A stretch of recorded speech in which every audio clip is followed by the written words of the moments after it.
Ahoj, ahoj, vítaj v ďalšom videu zo série Did you know that? A dneska si tu ukážeme rozdiel medzi slovíčkami think a think. Think and think. Tak, poďme na to.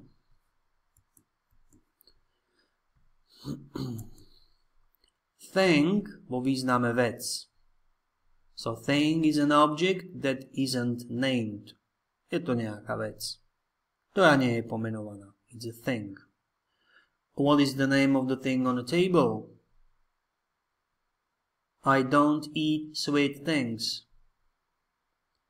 There are some nice things in the shops this summer. How does this stupid thing work? Ako funguje táto hlúpa vecička? All their things were destroyed in a fire. Bring your swimming things if the weather is nice.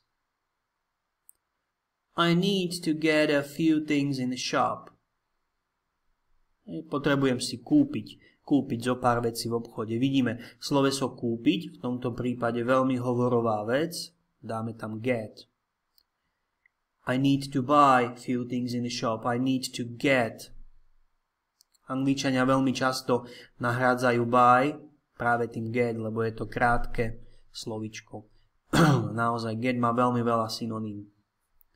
No a teraz, sloveso myslieť si, think. So when you use your mind, when you consider something, consider. Zvažovať niečo, consider. I think this is a great idea. What do you think of it?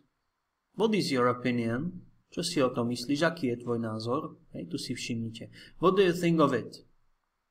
I think I wouldn't go there. Nešiel by som tam. No a rozdiel ešte, what are you thinking about? Process of thinking. Nad čím premýšľaš? Tu už sme zrazu dali priebehový čas. What are you thinking about? Nad čím premýšľaš? Lebo je to nejaká aktivita, nejaký proces. Nad čím premýšľaš? To predtým bolo what do you think of it? Čo si myslíš o niečom? Aký je tvoj názor? Kdežto tu na what are you thinking about? Nad čím premýšľaš?